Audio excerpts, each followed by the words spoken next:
오늘 함께 나눌 제목은 뜻대로 구해도 주지 않으시는 것 같은 이유입니다.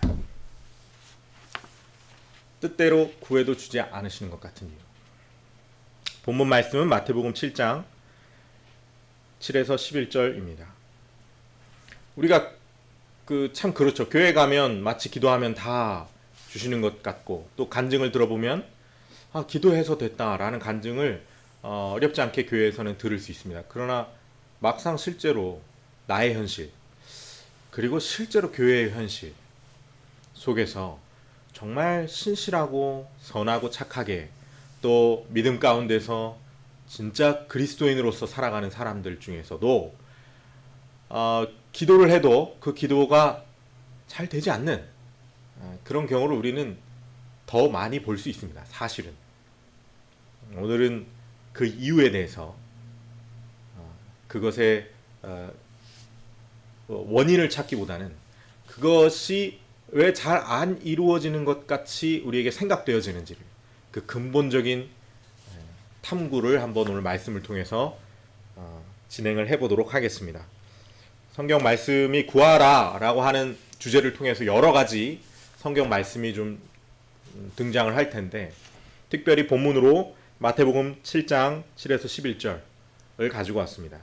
구하라 하면 가장 유명한 말씀이고 산상수훈 후반절에 등장하는 말씀입니다. 읽어보도록 하겠습니다. 예수님께서 말씀하십니다. 구하라 그리하면 너희에게 주실 것이요, 찾으라 그리하면 찾아낼 것이요, 문을 두드리라 그리하면 너희에게 열릴 것이니 구하는 이마다 받을 것이요, 찾는 이는 찾아낼 것이요, 두드리는 이에게는 열릴 것이니라. 너희 중에 누가 아들이 떡을 달라 하는데 돌을 주겠으며 생선을 달라 하는데 뱀을 줄 사람이 있겠느냐? 너희가 악한 자라도 좋은 것으로 자식에게 줄 알거든. 하물며 하늘에 계신 너희 아버지께서 구하는 자에게 좋은 것으로 주시지 않겠느냐? 좋은 것으로 주시지 않겠느냐? 우리가 흔히 응답을 바라는 기도, 또 간절한 기도, 또 하나님께 무언가 오랫동안 탄원하고 기도하는 그 기도를 할 때 자주 묵상하게 되는 말씀이고, 또 이 말씀에 근거한 믿음 위에 서서 우리가 참 어떤 간절한 것들을 기도하고 간구할 때가 참 많습니다. 그렇죠? 예, 참 많습니다. 이 기도하고 구하면 하나님께서 응답해 주시고 우리의 모든 기도를 들어 주십니다. 아멘. 우리 이런 것들을 흔히 짧게 말해서 기복적인 신앙이라고 이야기를 합니다. 그리고 사실 작금의 이 한국 교회의 어떠한 분위기는 이 기복적인 신앙을 여전히 강렬하게 추구하는 어떤 그리스도인들이 있고, 또 다른 한편에서는 이 기복적인 신앙 자체를 굉장히 저열하고 그것은 이 진정한 신앙이 아니고 이렇게 치부를 하는 또 한쪽 극부가 있습니다. 우리가 어떻게 생각하든지 간에 어쨌든 이 기복적인 신앙이라고 요약될 수 있는, 내가 구하면 하나님께서 내게 복을 주신다 라고 하는 이 말씀은 참 거부하기 힘들게 성경 이곳 저곳에서 등장하고 있는 것을 볼 수가 있습니다. 그러나 제가 이 말씀을 읽기 전에 언급했던 것처럼 그 말씀대로, 여기에 우리가 방금 전에 읽었던 이 말씀대로 정말 우리가 신실하고 정직하고 우리의 모든 정욕과 욕심을 내려놓고 하나님의 뜻대로 우리가 원하는 바를 기도하면 그 기도가 100% 다 응답이 됩니까? 우리의 현실 가운데서 말이죠. 우리가 이렇게 생각할 수 있습니다. 당당하게 그렇죠. 왜냐하면 우리가 정말 나의 욕심을 내려놓았는가, 또 정말 하나님의 뜻대로 내가 기도했는가 라고 하는 기준이 굉장히 모호하기 때문에 우리가 응답되지 않은 기도는 그 조건에 부합하지 않기 때문이야 라고 해서 이렇게 쳐내기가 쉬워요. 그러니까 우리는 쉽게 인지 편향을 일으킬 수 있습니다. 어떻게? 그 응답되지 않은 거는 나도 모르지만은 내 안에 이게 뭔가 욕심이 있었거나 아니면은 하나님의 뜻이 아니었던 거겠지.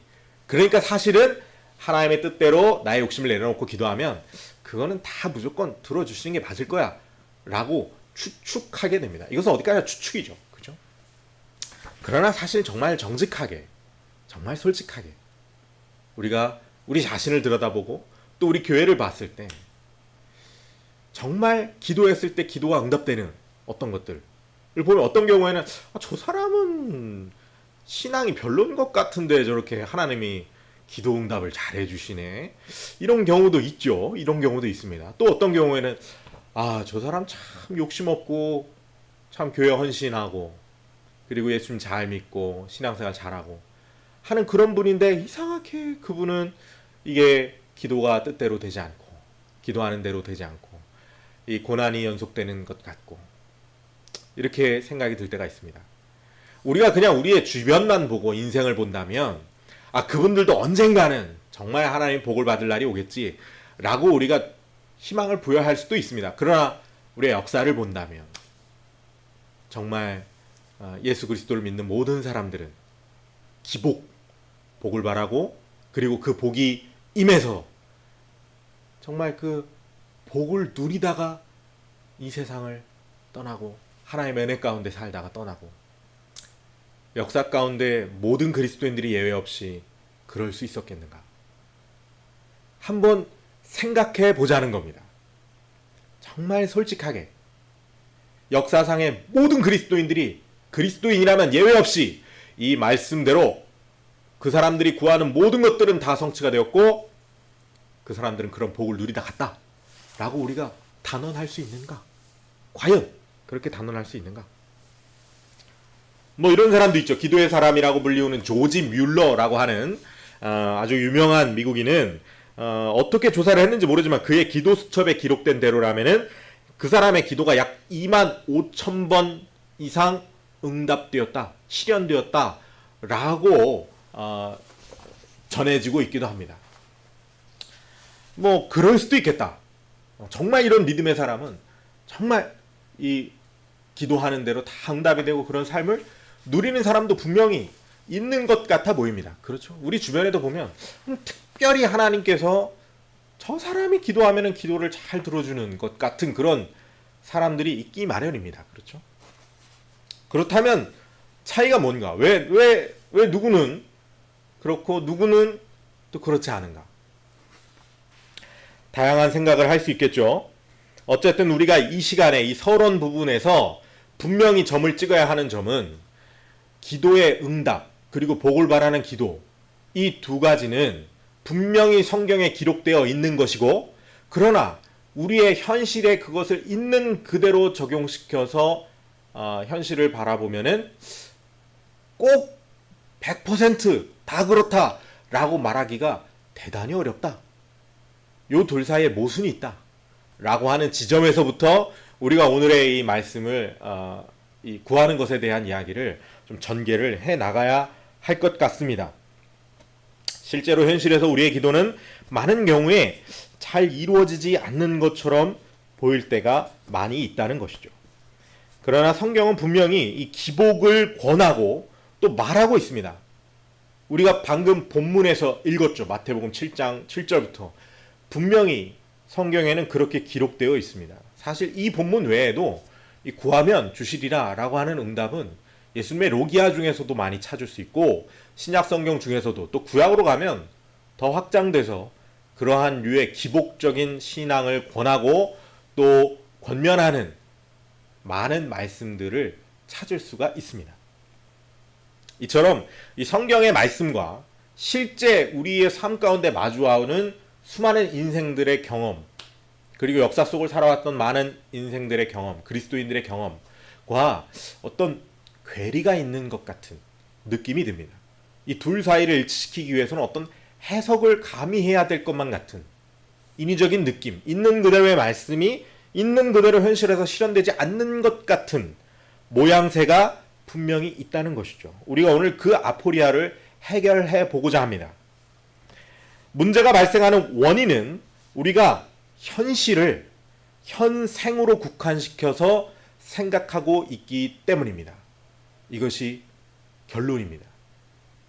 한 방에 오늘의 이 아포리아를 해결하는 하나의 단어이죠. 하나의 문장이죠. 명제이죠. 즉 이건 무슨 말이냐? 이것이죠. 성경에서는 분명히 구하라 그러면 주신다라고 했는데 현실에서는 분명히 말씀대로 적용돼서 구한 것 같음에도 불구하고 잘 이루어지지 않는 것 같은 느낌이 드는 것은 그 기도가 응답되지 않은 것이 우리 죽음에 이르기까지 이 현생에 이르는 동안에 그 기도가 응답되지 않는 것처럼 보이기 때문에 응답되지 않는 것 같은 느낌이 든다는 겁니다. 무슨 말인지 아시겠습니까? 우리가 그렇게 하지 않고 우리의 삶을, 그리스도인의 삶을 죽음이 끝이 아니라 죽음은 그냥 우리 인생의 하나의 거쳐가는 단계이고 영원한 천국에서 영원한 삶이 우리의 인생 전체다 라고 봤을 때 우리가 이 90평생, 100평생, 120살을 살아서 그 120평생 동안 간절히 기도했지만 120년 내가 죽을 때까지 꼴가닥 넘어갈 때까지 응답되지 않은 기도가 천국에서는 응답이 되겠습니까? 안 되겠습니까? 천국에서는 모든 것이 다 응답되겠죠. 왜? 천국에서는 우리가 더 이상 바랄 수 있는 것이 없습니다. 모든 것이 우리에게 충족되는 곳이 천국이기 때문입니다. 그러니까 우리가 기도하고 그 기도가 응답되지 않는 것 같은 느낌이 드는 것은 그 응답이 좀 더딜 뿐입니다. 그러나 분명한 것은 구하면 하나님께서 주십니다. 그게 무엇이든 내가 원하는 것은 구하면 하나님께서 주십니다. 그것은 분명합니다. 어떻게 생각할 때 120평생 우리의 이 현생을 우리의 생애로 놓지 않고 영원한 천국에서의 삶을 영생이라는 관점에서 놓고 봤을 때는 분명히 그 말씀과 우리의 현실은 괴리를 일으키지 않는다는 것입니다. 그러니까 이 성경 말씀에서 특히 예수님의 이 말씀, 예수님께서 말씀하신 로기야 이러한 것들, 예수님이 조망하고 있는 관점은 우리의 이 짧은 이 땅에서의 삶, 이 고깃덩어리, 이 낡은 육신을 입고 사는 이 땅에서의 삶을 국한해서 생각하고 말씀하시는 것이 아니라고 봐야 합니다. 예수님께서 조망하시고 또 성경을 통해서 하나님께서 조망하시는 우리 생의 관점은 영원에 닿아 있다라고 하는 것을 우리가 분명히 염두에 두고 이러한 말씀들을 접근해야 되겠습니다. 요한복음 16장에는 이런 것들이 분명하게 언급되고 있습니다. 16장 22절부터입니다. 지금은 너희가 근심하나 내가 다시 너희를 보리니. 무슨 말씀입니까? 예수님께서 승천하시고 재림하실 때 다시 너희를 볼 때를 지칭하는 것이지요. 다시 너희를 보리니 너희 마음이 기쁠 것이요 너희 기쁨을 빼앗을 자가 없으리라. 마지막 날입니다. 드디어 우리가 천국에 입성하는 때를 묘사하고 있는 것을 우리가 금방 알 수 있습니다. 23절입니다. 그 날에는 너희가 아무것도 내게 묻지 아니하리라.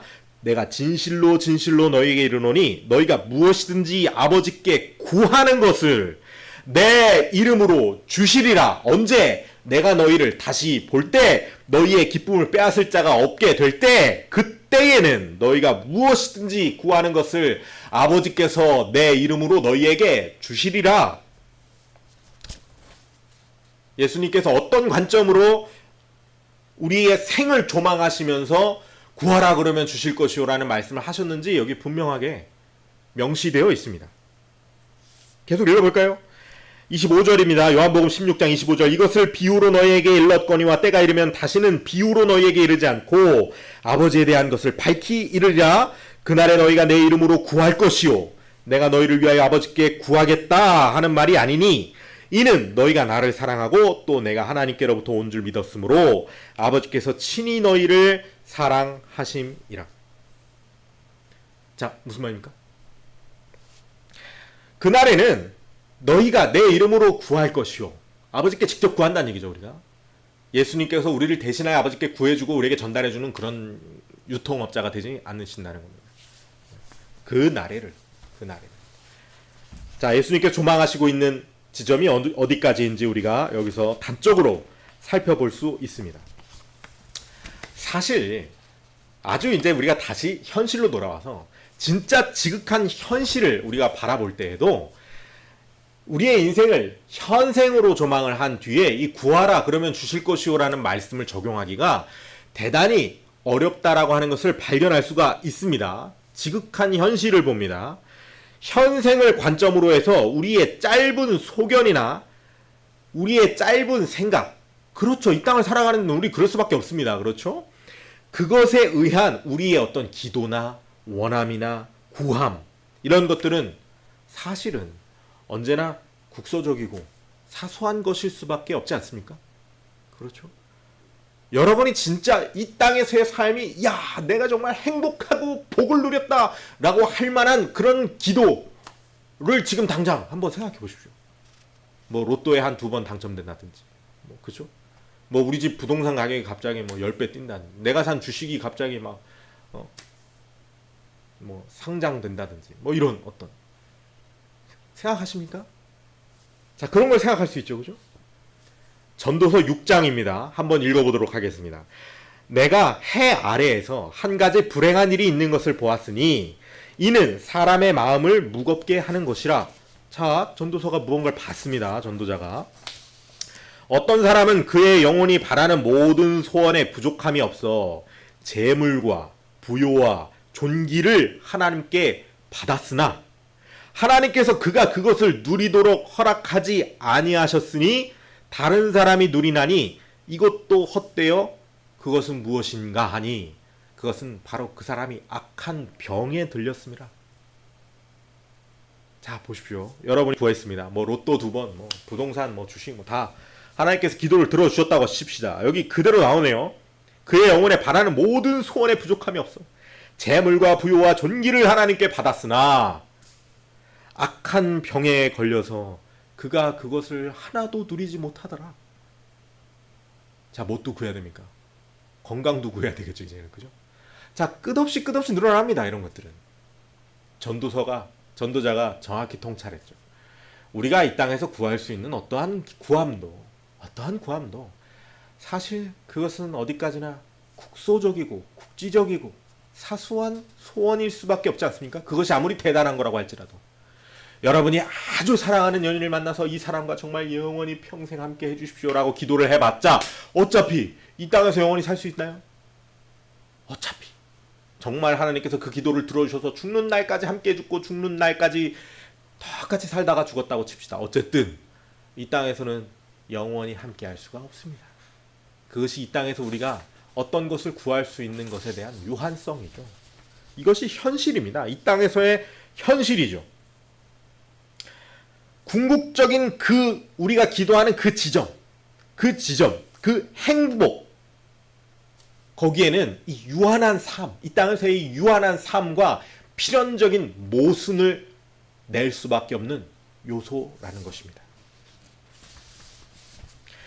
그래서 예수님께서는 육신을 위하여 구하지 말라.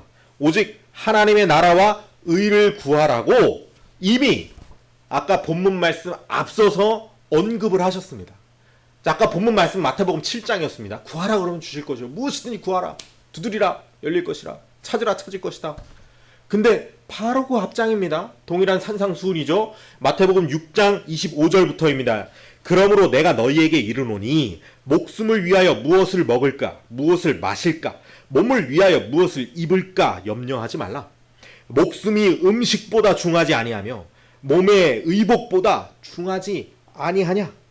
공중의 새를 보라. 심지도 거두지도 않고 창고에 모아들이지도 아니하되 너희 하늘 아버지께서 기르시나니 너희는 이것들보다 귀하지 아니하냐. 너희 중에 누가 염려함으로 그 키를 한 자라도 더 할 수 있겠느냐.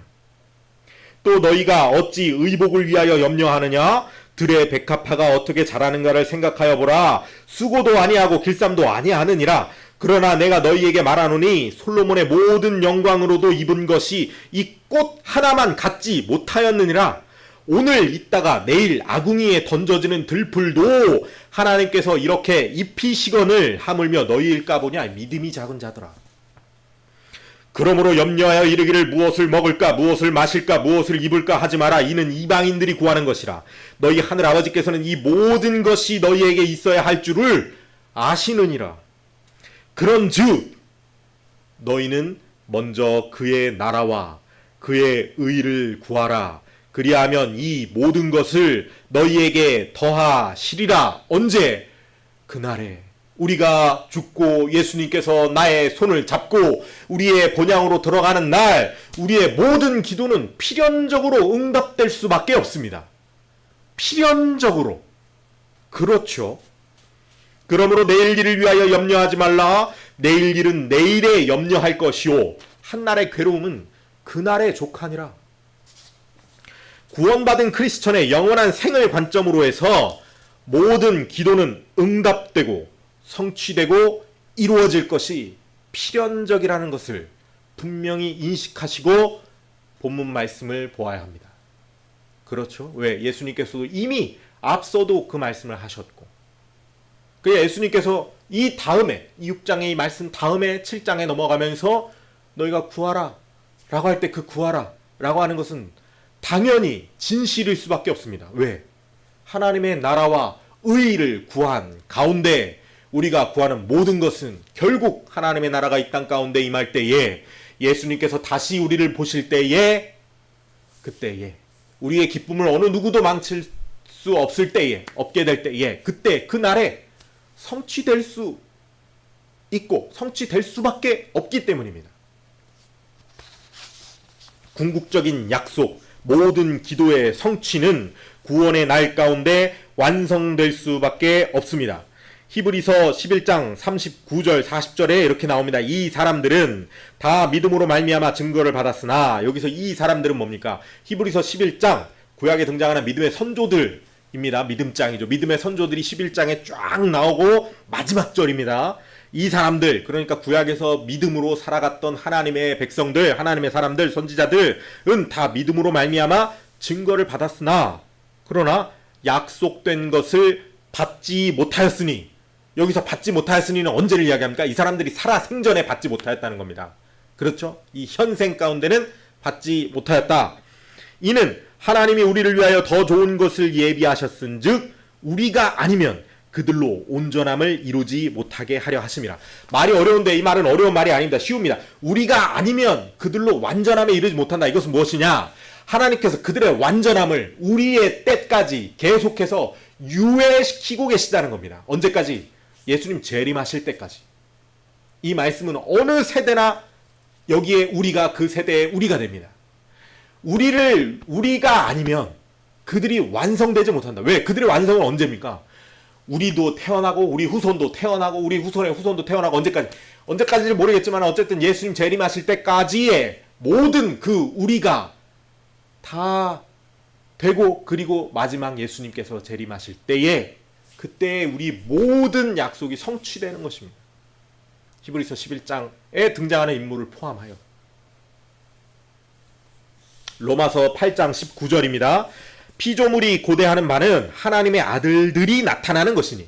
여기서 하나님의 아들들입니다. 그러니까 하나님의 아들, 예수님을 이야기하는 것이 아니고 하나님의 아들들 뭡니까? 이미 로마서 앞에서 설명 들어갔지만 예수 그리스도의 형제된 우리 모든 구원받은 크리스천들이죠.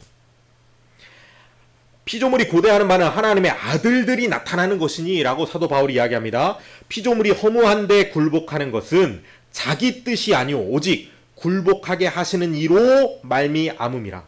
그 바라는 것은 피조물도 썩어짐의 종노릇한 데서 해방되어 하나님의 자녀들의 영광의 자유에 이르는 것이니라.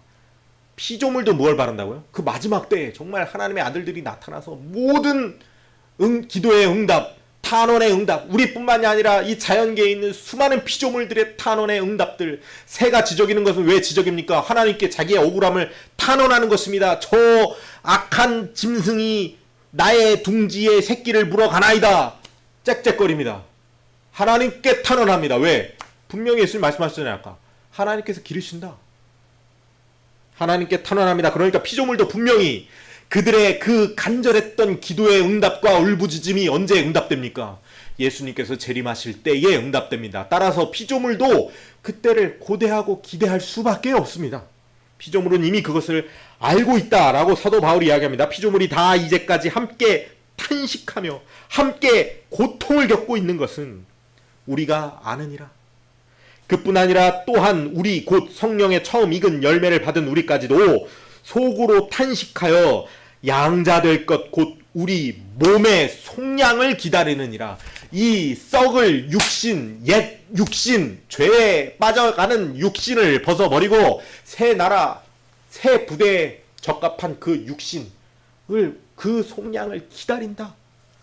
바울이 이야기합니다. 우리의 모든 기도에 성취되는 날, 그날 예수님께서 말씀하신 모든 말씀이 진짜 응답되는 거구나. 아, 그게 상실이었구나. 현실과의 괴리가 아니고 정말 현실과 일치하는 것이었구나. 왜? 그때는 그것이 현실일 테니까. 그렇죠.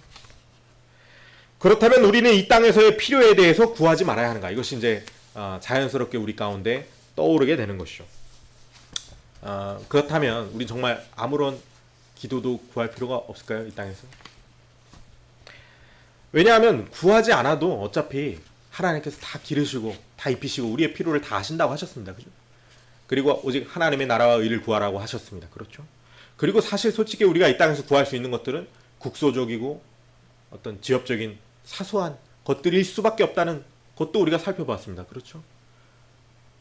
그렇다면 우리는 정말로 아무런 기도도 할 필요가 없는가? 뭐 구하는 기도 이런 것들은 아주 굉장히 이런 것들을 모르는 사람들이나 기도하는 것이고 그 이방인들이 구하는 것이고 과연 그러한가? 과연 그러한가? 그러나 분명한 것은 그렇다고 해서 구하지 말아야 한다라고 하는 것은 아니라는 것입니다. 왜? 예수님도 분명히 6장에서는 너희의 입을 것과 먹을 것을 구하지 말라고 오직 하나님의 나라와 의를 구하라고 말씀하셔놓고 콤방 7장에 이르러서는 무엇이든지 구하라. 하나님께서 아버지가 자식에게 좋은 것을 주는 것처럼 하나님께서 너희에게 좋은 것을 주실 것이다 라고 구하라 라고 명령하신단 말입니다. 이제는 예수님의 말과 예수님의 말이 마치 모순을 일으키는 것 같은 느낌이 듭니다. 괴리를 낳는 것 같은 느낌이 듭니다. 자, 우리가 어떻게 생각해야 합니까? 우리는 마땅히 구해야 합니다. 하나님의 나라와 의뿐만이 아니라 우리가 일상생활에서 구할 수 있는 모든 것들을 마땅히 구해야 합니다. 왜냐하면 종국에 성취될 그 기쁨은 간절히 구했던 자들에게만 더욱 크게 다가올 수 있기 때문입니다. 하나님께서 다 하시겠지라고 해서 우리 마음속에 간절한 기도와 소망들 이 땅에 살아가면서 겪는 사소하지만 우리 지금 이 현실에서 정말 이 기도 좀 들어줬으면 하는 이런 탄원들을 하나님께 올려드리지 않는다면, 그것을 하나님과 대화하지 않는다면, 그러면 종국의 마지막 날 나의 모든 억울함과 소원이 다 해소되는 날, 아 그래 내가 이것을 하나님께 간절히 구했더니 하나님께서 지금 이때 이렇게 나에게 허락해 주시는구나, 들어주시는구나 라고 하는 그 감격을 우리가 잃어버릴 수 있기 때문입니다. 따라서 간절히 기도해야 합니다. 우리의 탄원과 기도는 반드시 기억될 것입니다. 우리의 기도는 천국에 가서는 영원한 기쁨의 정체성을 형성할 것입니다. 시편 126편 5절 6절입니다. 눈물을 흘리며 씨를 뿌리는 자는 기쁨으로 거두리로다. 한 번 더 반복합니다. 울며 씨를 뿌리러 나가는 자는 반드시 기쁨으로 그 곡식단을 가지고 돌아오리로다. 여러분, 우리가 하나님께 끊임없이 우리 마음에 아주 작고 사소하고 나의 어떤 욕심과 아집이 섞여 있는지도 모르는 그러한 소망이나 그러한 소원일지라도 날마다 하나님께 그것을 올려드려야 합니다. 기도하고 구하고 탄원하고 해야 합니다. 그러나 그것이 이 땅 가운데 이루어지지 않는다고 하더라도 그것은 이상한 것이 아닙니다. 우리는 그것이 이 현생 가운데 이루어질지 안 이루어질지를 기대하면서 기도하는 것이 아니라 무조건 그것은 어쨌든 종국에 가서는 성취될 것인데, 그러나 지금 나의 마음 가운데 이 간절한 마음을 하나님께 탄원하고 올려드림으로 말미암아 우리의 기도가 하나도 땅에 떨어지지 않고 하나님의 기억 속에 기억될 것임을, 하나님의 기억 속에 우리의 그 간절한 탄원을 기억으로 새겨넣는 그 작업을 진행하는 것이기 때문입니다. 우리 기억이라고 하는 것, 탄원과 하소연과 기록을 통한 기억이라고 하는 것은 우리의 개인적인, 그리고 사회적인, 민족적인, 공동체적인, 나라적인, 인류적인 정체성을 형성합니다. 이스라엘 백성들도 마찬가지였습니다. 이스라엘 백성들은 애굽에서 400년 동안 노예로 살면서 탄압을 받았습니다. 그리고 끊임없이 그들은 하나님께 기도했습니다. 하나님 우리를 구하여 주시옵소서. 그리고 종국에는 400년 만에 하나님께서 모세를 통하여 그들을 애굽으로부터 출애굽시키셨습니다. 그것이 얼마나 기뻤던지, 그것이 그 노예였다라고 하는 그 아주 고통스러운 400년의 기간이 하나님의 선택된 민족이라고 하는 그들의 정체성을 형성하게 됩니다. 그들은 그것을 기록으로 남기고 그 400년간의 끊임없는 탄원의 그러한 결과를 자신들의 정체성으로 끊임없이 기억합니다. 매년마다 6월절이라고 하는 명절을 만들어서 자신들의 정체성을, 그 고통스러웠던 400년 동안의 그 탄원을, 그 기도를 기억하는 것으로 자신들의 그 6월절을 기념합니다. 왜 그렇습니까? 그들의 탄원이 길고 간절했던 만큼 그들의 출애굽이 놀랍기 때문입니다. 기쁜 일이기 때문입니다. 그것은 뭐라 말로 형언할 수 없는 하나님의 선택된 민족, 하나님께서 직접 우리를 홍해를 갈라 구원하셨다라고 하는 그 기쁨을 그들 민족적 정체성으로 삼기 위하여 그들은 그것을 기억합니다. 끊임없이 오늘날까지. 우리도 그와 마찬가지입니다. 이 땅에서 우리가 우리의 기도를 응답될 것을 간절히 기도하는 마음, 그런 마음도 물론 있죠. 그런 마음이 있으니까 우리가 기도하죠. 그것이 나쁜 것이 아닙니다. 왜? 그런 하나님께 탄원하는 것, 그런 것들이 우리는 까먹어도 하나님은 절대 까먹지 않을 것입니다. 그리고 천국에 가서는 우리도 함께 밝히 그 모든 기억을 하나님과 공유하게 될 것입니다. 그러면 그때에는 그 모든 기도가 응답되었다라고 하는 그때의 그 현재 가운데서 그 기쁨이 얼마나 충만할지는 우리는 상상할 수 없습니다. 따라서 우리는 기도해야 합니다. 하나님께서 다 알고 계신다는 거 알아요. 우리도 압니다. 그리고 종국에는 다 어차피 천국에 가면 어차피 다 모든 것 성취될 거라는 거 다 압니다. 그럼에도 불구하고 우리는 구해야 합니다. 간절히 구해야 합니다. 날마다 구해야 합니다. 이 고야 같은 삶을 살면서 탄원해야 합니다. 기도해야 합니다. 그리고 응답되건 응답되지 않건 우리는 이 삶을 꿋꿋이 살아나갈 수 있습니다. 비록 성취가 더디다고 느껴질지라도 기도의 성취는 이미 보장되어 있기 때문입니다. 결국 우리는 그날에 우리 모든 기도의 성취를 목도하게 될 것이기 때문입니다. 이사야 35장입니다. 광야와 메마른 땅이 기뻐하며 사막이 백합화같이 피어 즐거워하며, 이사야 선지자가 그 마지막 날을 묘사합니다. 환상 가운데 무성하게 피어 기쁜 노래로 즐거워하며 레바논의 영광과 갈멜과 샤론의 아름다움을 얻을 것이라. 그것들이 여호와의 영광 곧 우리 하나님의 아름다움을 보리로다. 너희는 약한 손을 강하게 하며 떨리는 무릎을 굳게 하며 겁내는 자들에게 이르기를 굳세어라. 두려워하지 말라. 보라, 너희 하나님이 오사 보복하시며 갚아주실 것이라. 하나님이 오사 너희를 구하시리라. 외치라. 그때 맹인이 눈을 밝힐 것이며 눈을 보지 못하는 자가 평생을 하나님께 기도합니다. 하나님, 나의 눈을 띄워 주시옵소서. 나는 그 기적을 믿습니다. 나의 눈만 띄워 주신다면 내가 무엇이든지 하겠습니다. 간절히 기도합니다. 그러나 죽는 날까지 그 맹인이 눈을 뜨지 못한다 하여도 우리는 그 맹인의 기도가 땅에 떨어진 것이 아닙니다. 그것을 압니다. 종국에는 성취됩니다. 그때 맹인이 눈을 밝을 것이며 못 듣는 사람의 귀가 열릴 것이며 그때 저는 자가 사슴같이 뛸 것이며 말 못하는 자의 혀는 노래하리니 이는 광야에서 물이 솟겠고 사막에서 시내가 흐를 것임이라. 뜨거운 사막이 변하여 못이 될 것이며 메마른 땅이 변하여 원천이 될 것이며 승냥이의 눕던 곳에 풀과 갈대가 부들이 날 것이며 거기에 대로가 있어 그 길을 거룩한 길이라 일컫는 바 되리니.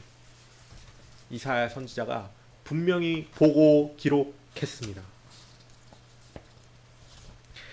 현생이 전부라고 생각하는 관점에서 크리스천들의 기도는 부질없어 보이는 것처럼 보일 때가 많습니다. 어리석어 보일 때도 많습니다. 그렇죠.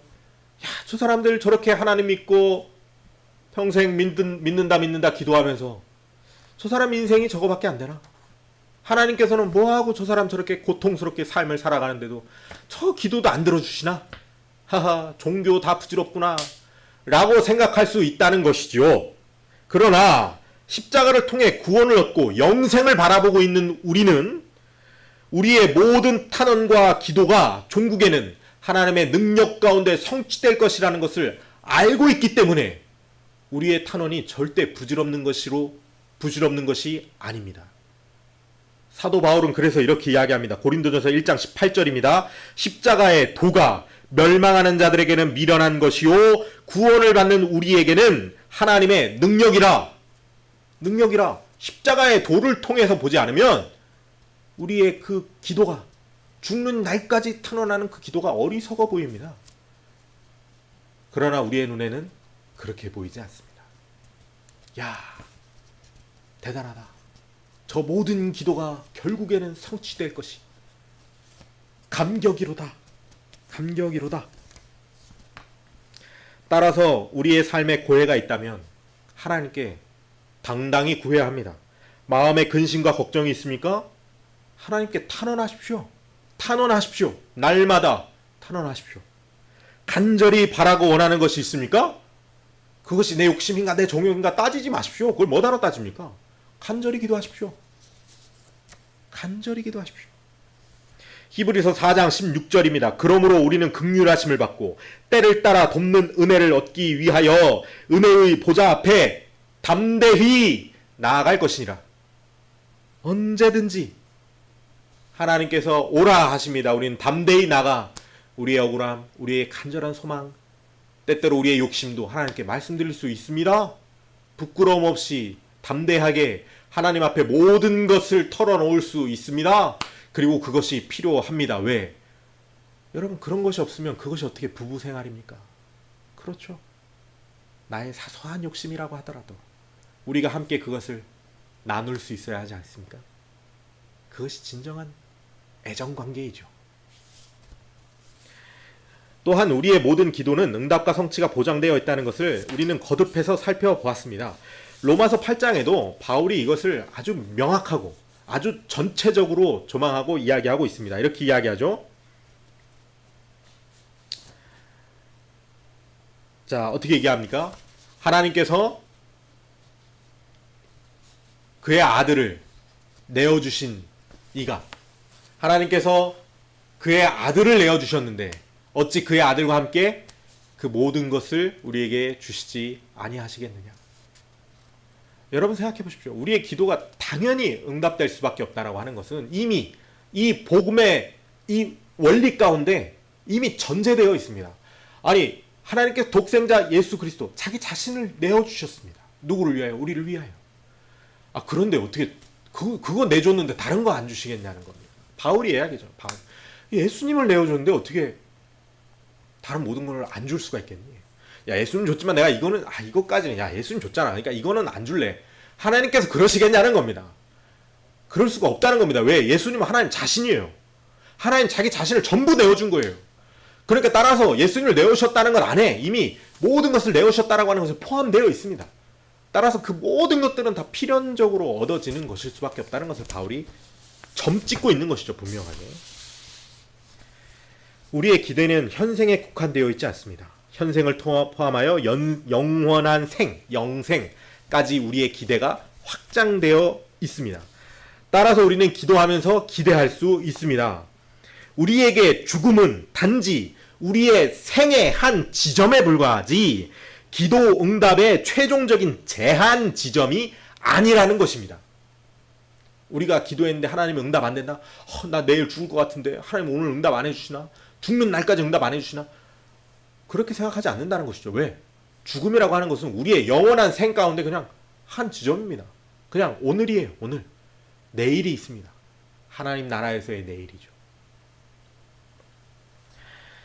그렇게 생각하기 때문에 우리는 어떻게 기대하고 어떻게 태도할 수 있습니까?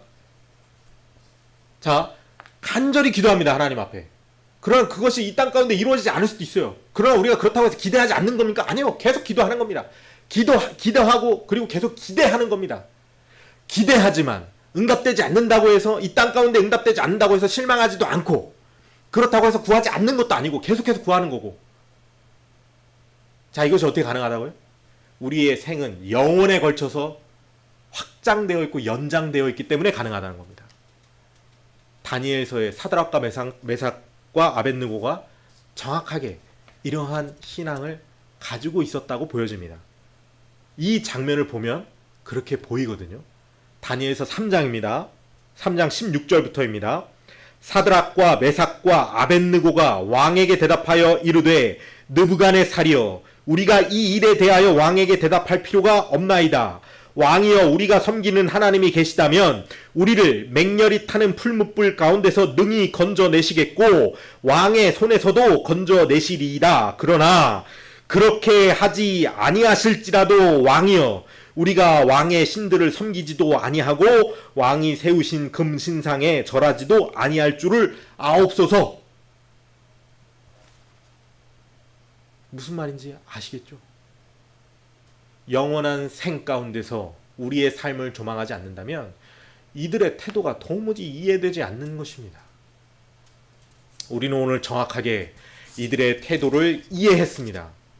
구한다는 것이 무엇인지, 그리고 구하면 되는 거 안 되는 거 구분할 필요가 없고, 우리의 구하는 것은 무조건 성취되는 것이고, 그리고 기독교의 신앙은 따라서 그런 부분에 있어서 필연적으로 기복적인 신앙일 수밖에 없다는 것을 분명히 우리는 오늘 발견했습니다. 그렇죠? 기복신앙 나쁘다고 생각하지 마십시오. 왜? 성경은 수도 없이 우리에게 기복적인 신앙을 권면하고 있습니다. 그러나 여러분, 이 땅 가운데 욕심을 충족하기 위해서 기독교의 신앙을 이용할 수 있다고 착각하지 마십시오. 왜? 기독교의 기복신앙은 현생에 국한되어 있지 않기 때문입니다. 기도합시다. 그리고 소망하고 기대하고 기다립시다. 그러면서 우리는 꿋꿋하게 살아갈 수 있습니다. 그 기다림의 끝에 결국 육신의 죽음이 찾아올 수도 있음을 우리는 이상하게 생각하지 않습니다. 우리는 현생에서 결코 낙담하지 않습니다. 인생은 순간이요. 그러나 예수 그리스도의 의로 말미암아 구원을 얻은 우리들에게는 생의 보좌가 하늘에서까지 이어지는 영원까지 이르는 것임을 우리는 알고 있기 때문입니다. 시편 103편 15절부터입니다. 인생은 그 날이 풀과 같으며 그 영화가 들의 꽃과 같도다. 그것은 바람이 지나가면 없어져 버리니 그 있던 자리도 다시 알지 못하지만은 여호와의 인자하심은 자기를 경외하는 자에게 영원부터 영원까지 이르며 그의 의는 자손의 자손에게까지 이르리니 곧 그의 언약을 지키고 그의 법도를 기억하며 행하는 자에게로다. 여호와께서 그들의 보좌를 하늘에 세우시고 그들의 왕권으로 만유를 다스리시리로다. 시편에도 놀랍게 기록되어 있습니다.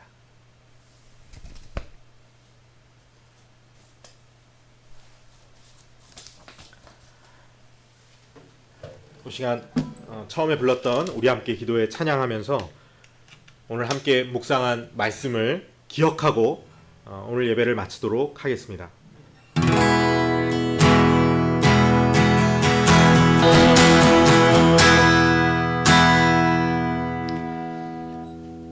오늘 기도하고 말씀 마칩니다. 하나님 감사합니다. 우리를 구원하여 주시고 또 우리로 예수 그리스도의 이름으로 무엇이든지 구하라 말씀하여 주시니 감사합니다. 우리가 이 고해와 같은 삶을 살아가면서도 하나님께 무엇 하나 구할 수 없다면 또 우리가 이 모든 소망이 응답될 가능성이 없다라고 한다면 그러면 우리가 무슨 기쁨과 무슨 소망으로 살아가겠습니까? 주님, 우리에게 기도할 수 있는 능력을 주셔서 감사합니다. 또한 우리의 기도가 필연적으로 응답될 수밖에 없는 기도임을 감사드립니다. 우리가 날마다 기도하며 이 땅을 꿋꿋하게 살아가면서도 하나님의 나를 기대하고 고대하게 하여 주시옵소서.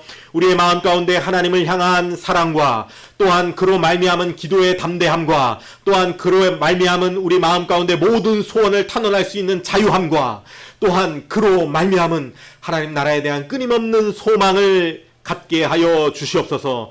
그리하여 날마다 하나님과 기도로 얼굴 부비며 대화하며 우리의 마음을 토로하고 터놓으며 그로써 우리가 하나님과 더불어 이 고래와 같은 사막과 같은 삶을 살아갈 수 있게 하여 주시옵소서. 그리하여 그날이 되면 이 사막에 샘이 흐르고 꽃이 피는 그날이 되면 우리가 하나님과 더불어 우리가 드려왔던 그 모든 기도의 탄원이 기억됨으로 말미암아 기쁨에 그 기쁨에 누구도 가져갈 수 없고 누구도 없앨 수 없는 그 영원한 기쁨의 정체성을 형성하게 하여 주시옵소서. 한 주간도 날마다 하나님께 우리의 마음을 토로하고 탄원하며 기복적인